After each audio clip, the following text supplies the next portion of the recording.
Today on Locked On Red Wings, we talk Grand Rapids with Andrew Rinaldi of the Calder Times as the Griffins remain on a heater. You're Locked On Red Wings, your daily podcast on the Detroit Red Wings. Part of the Locked On Podcast Network, your team every day.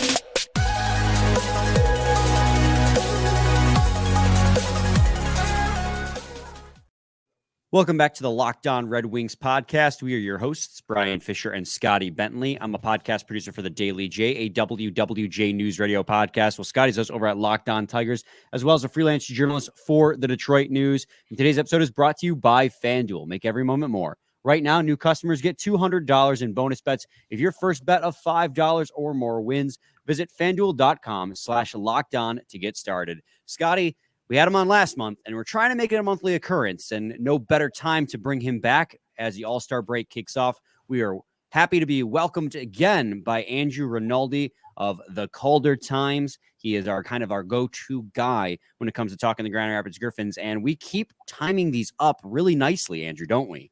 Yeah, I mean, last month it was a 6-game heater, and now the boys are on a 5-game win streak there. The vibes are high in Grand Rapids right now. It's great. Yeah, and we're super excited to talk to you about it. But before we can talk to you about it, I got to let the people know that this is the final day to enter the Michael Rasmussen Game Use Stick Sweepstakes. As I try to grab it without looking at it. There we go.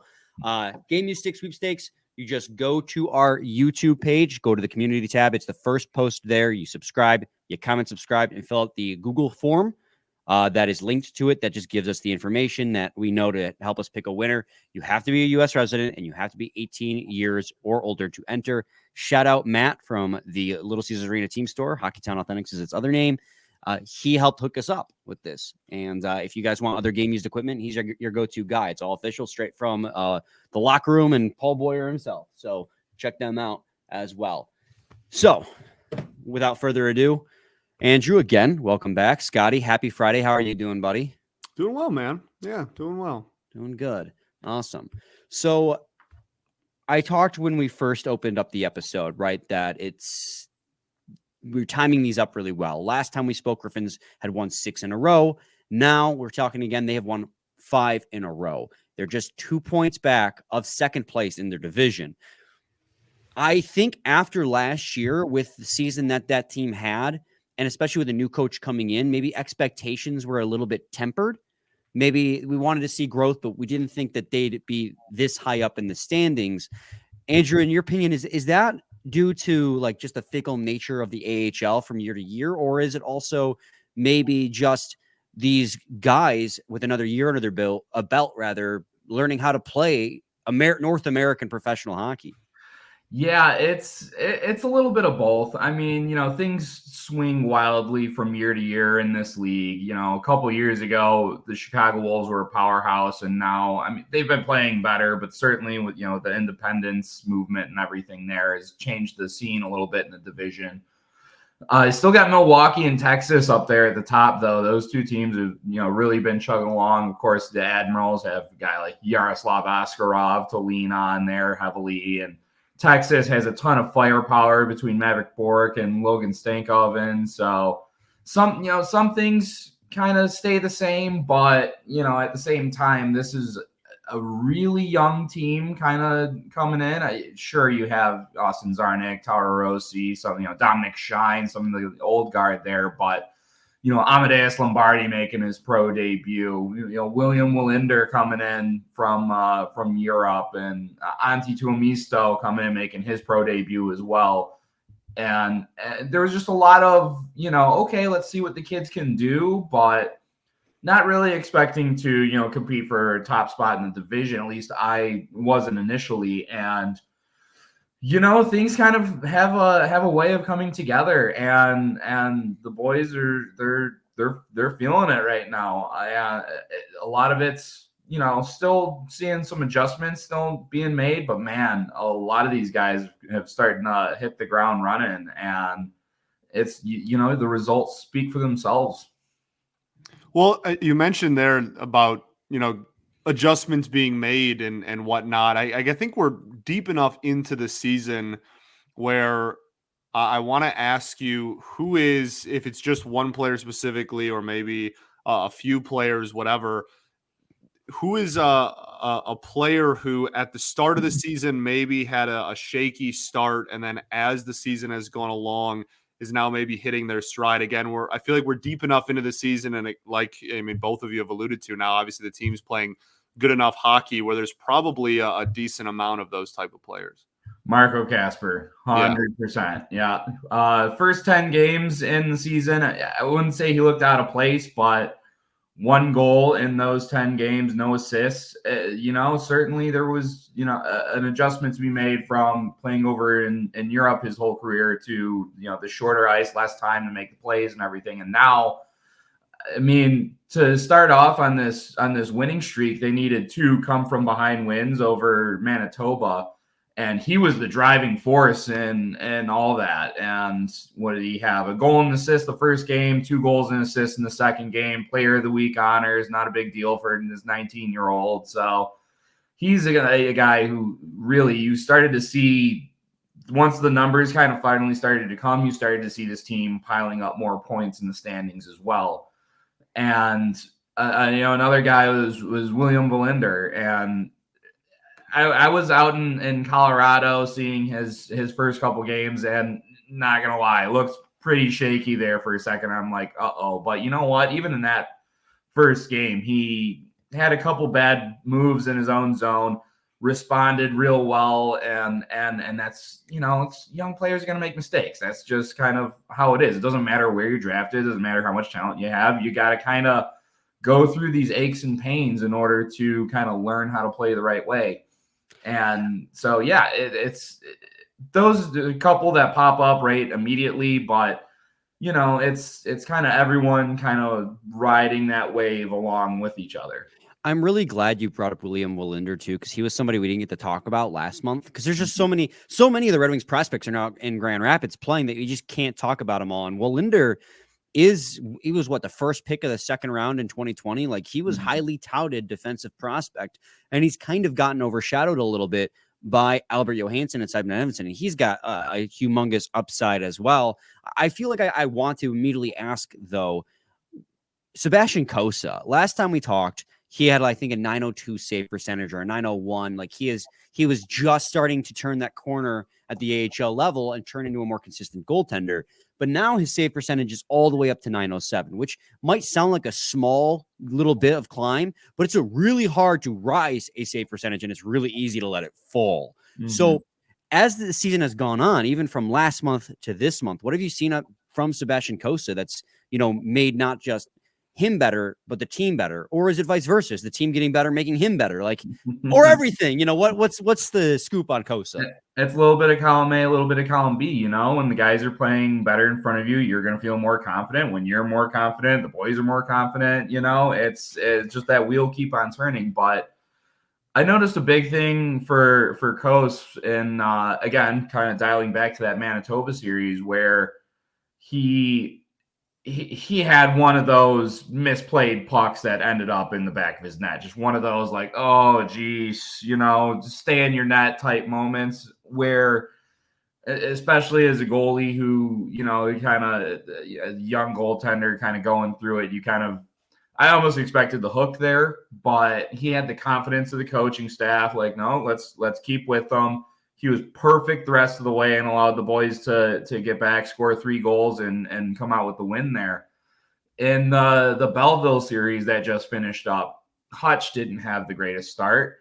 Cossa came in, 11 saves, wrapped up a nice little W on top of that. And the theme of these guys is just not let these mistakes bury you, and to come back and come out swinging and come out on top at the end. And, I think a lot, big question mark was kind of the technicalities of Cossa. He had the size and the athleticism.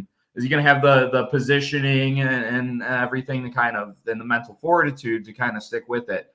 And you're starting to see 5 wins in his last 6 games. They're riding the big man, and he's delivering right now. Yeah, absolutely. We got to head to a quick break, but when we return, I want to continue asking about prospects. That's obvious. That's obviously what everyone wants to hear about, right? Did we have a chance to talk about Elmer Soderblom? last time we spoke? I think not last month. So yeah, we had a lot of people asking in the comments about Soderblom, so we'll definitely address it in this episode as well. So stay tuned for that and so much more on segments 2 and 3 of Locked On Red Wings. Happy Super Bowl Sunday to all who celebrate from FanDuel, America's #1 sportsbook. If you're like me, Super Bowl Sunday is all about scoring the best seat on the couch, grabbing your favorite football snacks, and placing some super bets. FanDuel has so many ways for you to end the season with a W or 2 or 3. Not only can you bet on who will win Super Bowl 58, but FanDuel also has bets for which players will score a touchdown, how many points will be scored, and so much more. New customers join today, and you'll get $200 in bonus bets if your first bet of $5 or more wins. Just visit FanDuel.com/LockedOn to sign up. That's FanDuel.com/LockedOn. Make every moment more with FanDuel, official sportsbook of the NFL.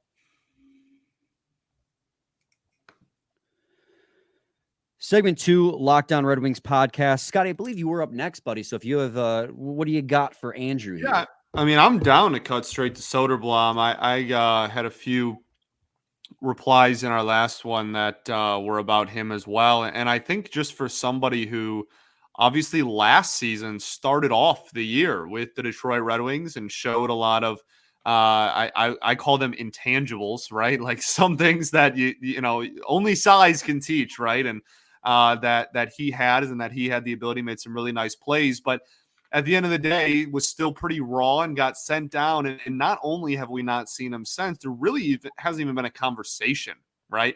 There really hasn't even been like a dialogue or like a big conversation around, maybe Soderblom gets this call up when this person goes down, etc. Just kind of talk about where he's at and where you think he's at, kind of big picture as well, I guess.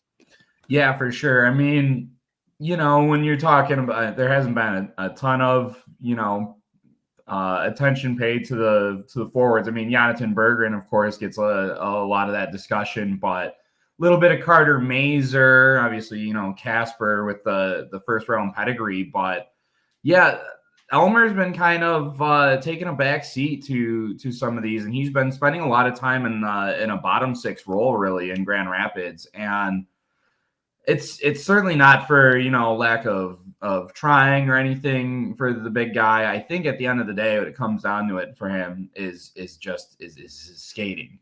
I think it can be very difficult for him to keep up with the play at times. And as a result, you see kind of inconsistencies. I mean, he scored a huge goal in that Belleville game to cap off that comeback there.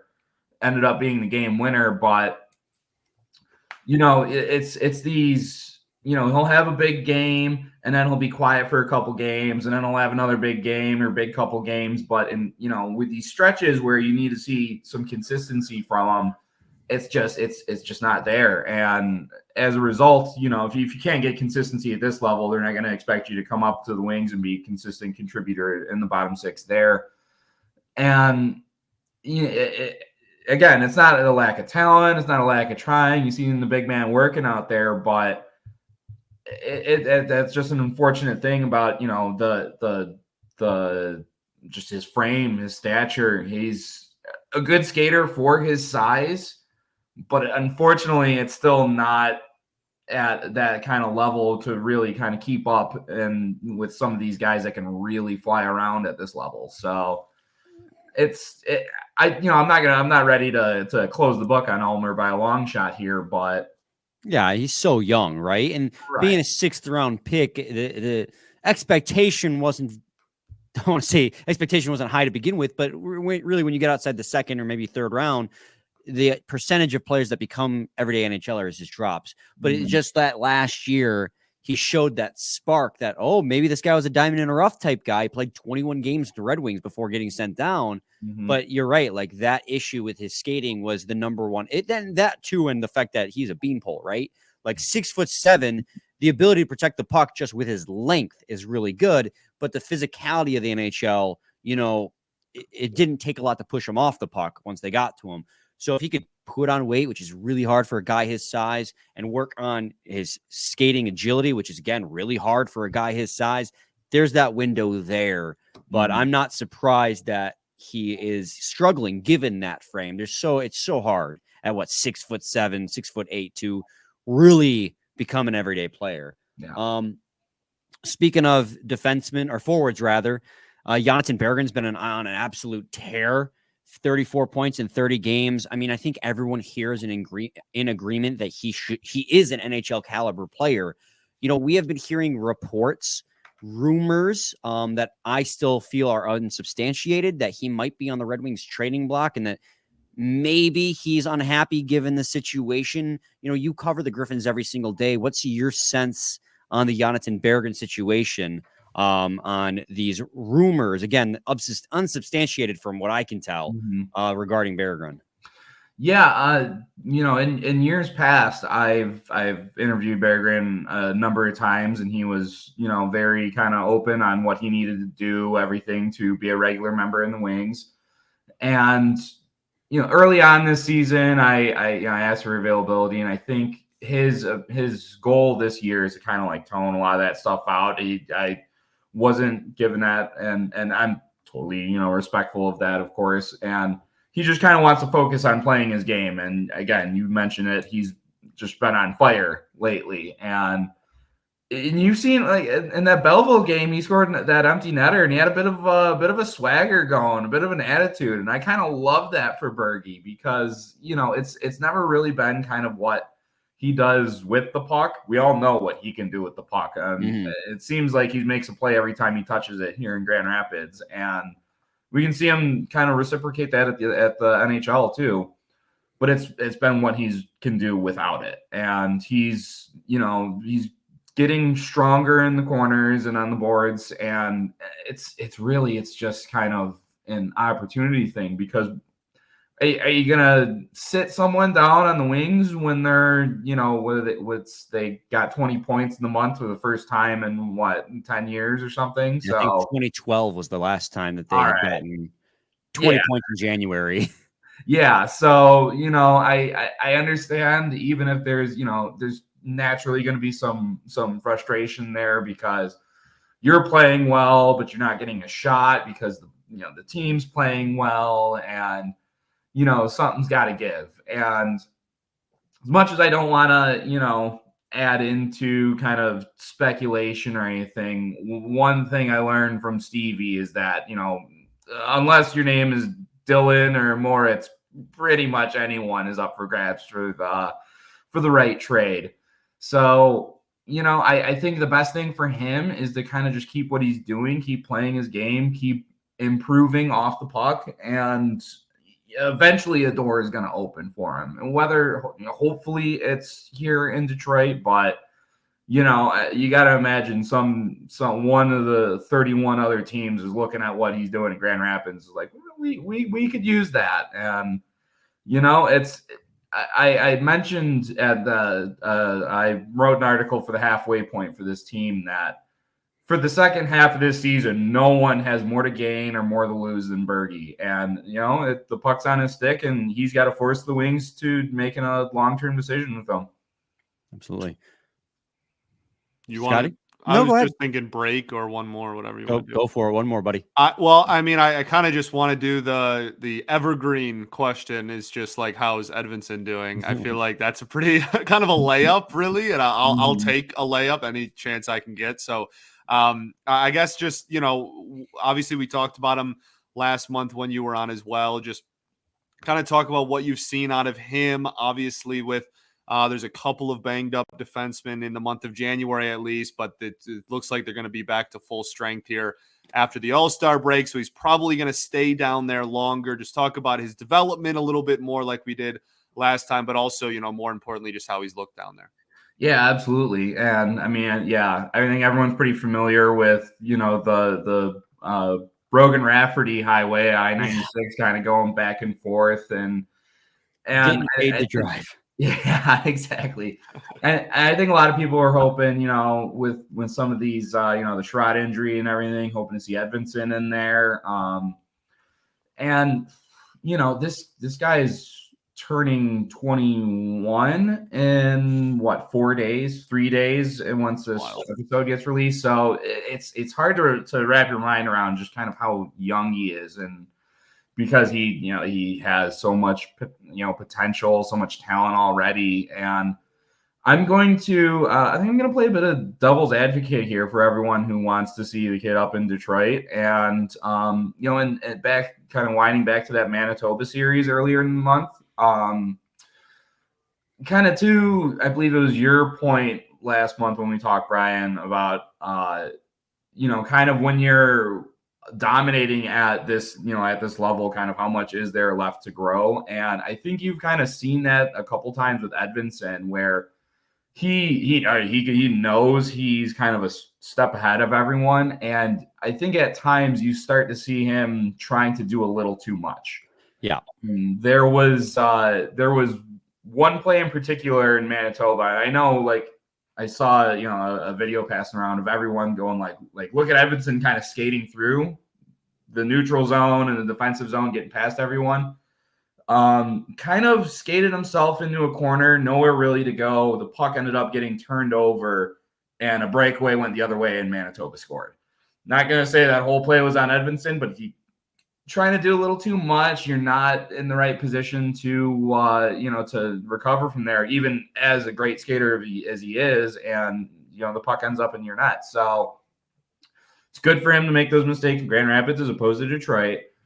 And, those are the stuff that the coaching staff is going to dial in on and be like, we know you're a great skater. Yes, you made a great zone entry in this, but look what it ended up to. So the smarter play is to do this or this. And, as, again, a kid who's just about to turn 21, these are the kind of learning experiences that are going to make him a better player eventually in Detroit. But you kind of see him betting on himself a little bit, and it goes the other way. So I think kind of if he can learn to pick his spots a little more, then it'll kind of expedite his journey up to Detroit. Well, and then everyone saw the video on social media of what he did. You talked about the Belleville game, right? At the end of the Belleville game, where he's just absolutely ragdolling guys. The fight was awesome. So yeah. Well, that's what I mean, though. Like, you get to a point, and listen, I don't watch that much Grand Rapids hockey, and that's why we have you on, because you watch it and you know what's happening down there. But my fear is, and this was something that Ken Holland did, but the over-ripening of prospects to the point where they're playing so long down there that they get to the point where there's not much else to learn, that they develop bad habits because they're so much better than their team. And that's what I'm afraid of. And it's an unfounded fear. I have nothing to back that up. It's that thought that rattles in the back of my mind. Ultimately, I think that there is a huge importance on all of these players, young players, learning to play together in the same system that they're learning in the NHL. And that's going to be what I lead off with in segment 3, that specific question. So stay tuned. He's also 20 currently. The time of this recording, he's 20. So, like, I don't know if there's an over ripening happening for a 20-year-old, but thanks, man. That's great. You're welcome. Thanks. Segment 3. My opinion here is very valued. Segment 3, Locked On Red Wings podcast. For those of you who are listening and not watching, I just played the transition right at the end of Scotty's sentence. Did not record at all. This is what happens when you disagree with Brian, everyone. It's now public. I'm glad that everyone's seeing it.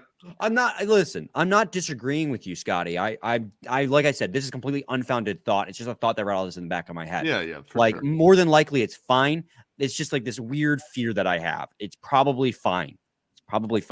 Because there is also this, again, circling back around to how I want to set up this question. Like, there is a huge importance of Mazur, and because Mazur, we haven't talked really much about Mazur, but he's been great too. He's second on the team in goals with 11. Kasper and Edvinsson and Berggren and Johansson and Wallander and Cossa, all these guys who have the potential of being future Red Wings, learning, knowing, getting to know each other now, playing with each other now, and learning the same system in Grand Rapids that they're going to be learning in Detroit. So when this ushering of youth comes in, it's not an unfamiliar team to them. It's not an unfamiliar system to them. The only thing they got to adjust to is the NHL speed. So, like, can you just, talk about that importance of all these guys playing together? It was the reason that, Coach Dan Watson was brought in, obviously very familiar with Derek Lalonde and their history in Toledo together. But, the last 2 years in Grand Rapids is just being not even a mid team, but just bad, missing the playoffs. And out of 7 teams in the division, 5 make it. So you miss it twice in a row. Like, there's got to be something said about, just you don't want these kids raised up in an environment of losing and not making the playoffs and just kind of shrugging your shoulders with all this talent, just being like, oh well, that's just kind of the way it is. You want to get these guys developing the right habits, the right way to play. You want them playing in an environment where these games matter, where you win and you move on, and that kind of high intensity gets them ready for kind of the National League, where the speed and everything else is ramped up. Well, you've already been playing these high intensity playoff games that you kind of what you're getting into. You've done it with these guys for years at a time. So it's, again, you're not rolling into another team where you're just trying to fit a round peg into a square hole. Like, oh, okay, I had this guy on my line down in Grand Rapids. I know exactly where he's going to be when, this play happens. And so it's all about building habits and building a culture of not mediocre hockey, but of, expected results to go along with it. And that was from day one. Bringing Watson in was establishing the culture and getting these guys to play together, getting them comfortable with the coaching staff. And it's got that trickle down effect, coming from Detroit, where you're seeing this team, in serious playoff contention, also kind of mirroring, in Grand Rapids as well. So when you get that whole system all on the same page, it's only going to grow with benefits, not just here in Grand Rapids, but at top in Detroit as well. Absolutely. Well, I think mine is, I want to ask you kind of just a more specific version of that same question, and about the defense specifically. There's obviously a lot of big names in prospect circles that are on that blue line, and obviously the team's been playing well lately. And I think just talk about the overall, the performance of the defense as a whole. Is that a big reason for the team? Is that a big reason that Cossa's numbers have gone up? Is, to Brian's point, are these guys building chemistry together so that they can kind of move through? But there's so many defensemen prospects in this organization. I think a lot of people want to kind of look to that level to level. So just give me kind of a general feel on the defense as a whole. It's, just been steady improvement since day one, and kind of to that point of, getting everyone playing together. Just getting to know your defensive guys on a line, I've mentioned it before, Edvinsson and Albert Johansson playing together, getting William Wallinder in there, Antti Tuomisto.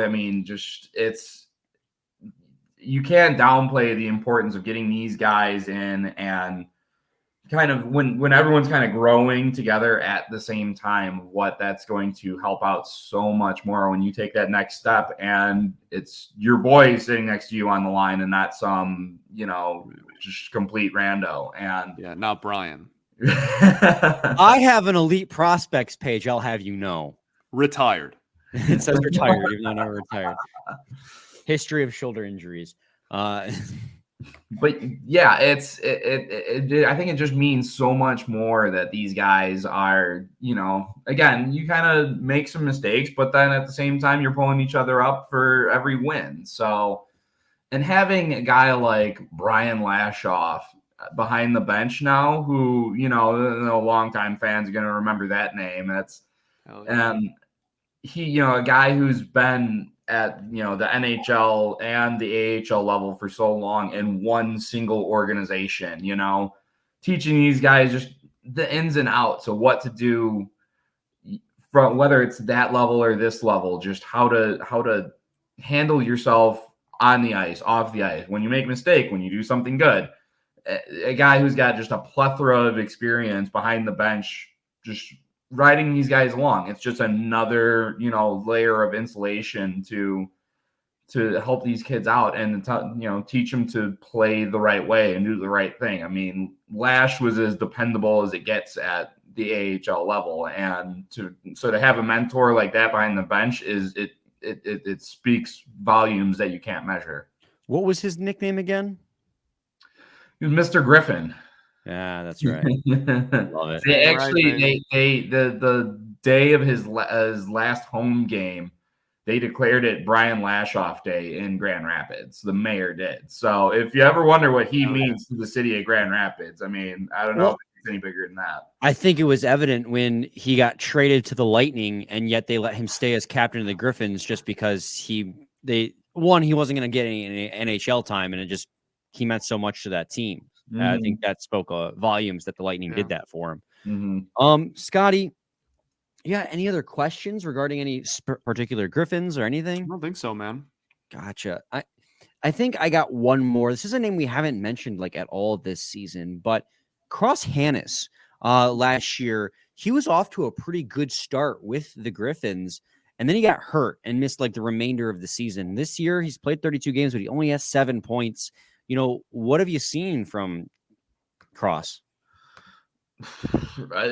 First, you gotta get him out on the ice, and that's, I think, been issue number one. I mean, not injuries, which has been a big kind of red flag for him. He's been seeing a couple health bombs, and they're going with the lineups of 11 forwards and 7 defensemen. So you're sitting there going, okay, well, they're betting on going with the extra D-man instead of a full 12 forward roster, and they're going to put Cross up in the box and have him kind of watch a bit. It's concerning, if I'm being plain. And right, last season there was some injuries, there were some call-ups. He was kind of given a bigger role than I think was anticipated for him at first, but he took it and ran with it until he got that unfortunate shoulder injury. And then he started off the season really physical. I didn't notice that was a big part of his game. I don't even think he did at that time, but that was, he was really kind of throwing his weight around, especially in front of the net, just, being kind of a bit of an agitator, talking to the defense and everything. So I was like, okay, despite missing the second half, he's going to kind of come up rolling here, and it just hasn't been there for him. Similar, I mean, to what I said of Elmer when it comes to consistency. He started off 3 points in 5 games, then he went real cold. Then he had another couple of games where he was looking good. Then he went just stretches without being able to produce. And you look at last year he had a shooting percentage of 15%. This year it's at 5. So I don't know if it's a confidence thing or what it takes, but he's just got to kind of grind it out, because in this lineup with the way that these guys are playing, it's going to be tough to find opportunities to slot into a power play or get yourself to climb up the lineup when the boys are buzzing. So but at this level, whether it's an injury or a call-up, those opportunities are never really of short supply. So figure hopefully Cross can kind of turn it around in the second half here. But yeah, I mean, yeah, I don't want to lay it heavy on the young kid, but yeah, I'd have to say that first half, he would probably be the first one to tell you that it was disappointing for him. Absolutely. All right. Well, Andrew, again, thank you so much As for always spending 35 minutes talking about the Grand Rapids Griffins. I know our listeners appreciate it because they're always asking for updates on the top prospects down there. And tell the people where they can find you. Absolutely. So you can find all my work for the Griffins, and if you're somehow a Wolves fan that lost yourself out on here, you can find me at thecaldertimes.com. I cover a lot of Central Division hockey in the AHL. And for anyone active on, I'm still going to call it Twitter. I don't care what it's called on. Everyone does. Twitter. Yeah. You can find me on there as well. I'm at GR_Rinaldi_ again. And I live tweet during Griffins games. I have I love interacting with the fans. Anyone's got any questions about players or the team or anything, I'm more than happy to have a chat.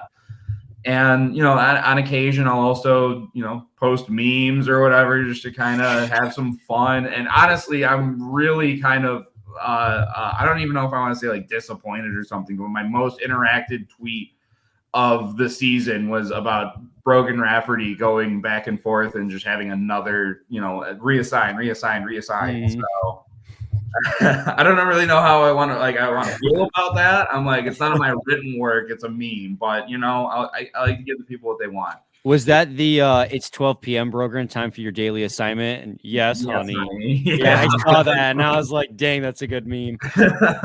So, I'm a little biased, but I think I'm a good follow. Yeah, I agree. I mean, the reason why you ended up on this show was because I was looking for somebody to follow Griffins wise. You kept popping up on my feed, a year and a half ago, just constantly updating like what's happening in the game. So for as far as Griffins follows, you're up there with the best in Locked On Red Wings humble opinion. Oh, you're the top in Locked On Red Wings. Yeah. So all right, Scotty, you and I will return on Monday with a new episode. We're heading into the All-Star break, which means it's time for mid-season grades for the Red Wings. We might talk about the All-Star game. I don't really know. There's not really much of substance to break down from that. So unless something crazy happens, we're going to break it down. Brian's going to get all Corsi 4 percentage in the All-Star game, man. You just watch. Expected goals 4 percentage in the All-Star game. Brian's going to love it. And this is a personal bias thing. I just find the whole thing boring. Like, just the whole thing's a snooze fest to me. So Red Wings hockey can't come back. Dude, McDavid's Corsi is crazy right now. All right. This guy's making fun of me now, so it's time to sign off. Scotty, final thoughts. We ball, baby. We ball. We'll be back with the episode on Monday. Same time, same place. It's your team every day.